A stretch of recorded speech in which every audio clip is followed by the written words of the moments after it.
House of its version, Senator Marcos will submit his report soon. What's your message to Congress? What is an acceptable BBL, sir? And where can you compromise?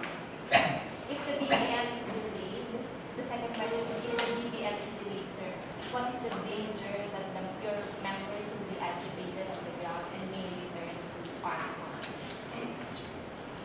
You see, as far as the MILF is concerned,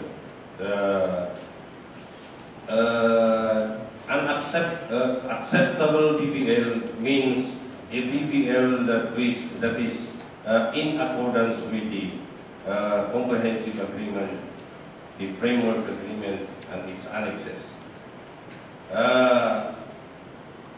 Maybe Senator Marcos may have his own version, but what is important, it is compliance to the comprehensive agreement, to the Bangsamoro and the framework agreement, because that is our bottom line. We can no longer renegotiate the comprehensive agreement with the Bangsamoro and the PAC because it is a finished agreement.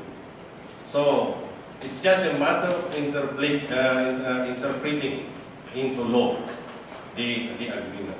So that's why we will not allow violations of the comprehensive agreement and the framework agreement, but we may allow improvements in some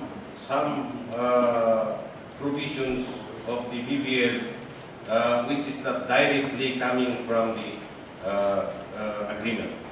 So that's the bottom line of the MILF. Now, on the second issue of what will be the reaction of especially the main ground. Well, for us, for now,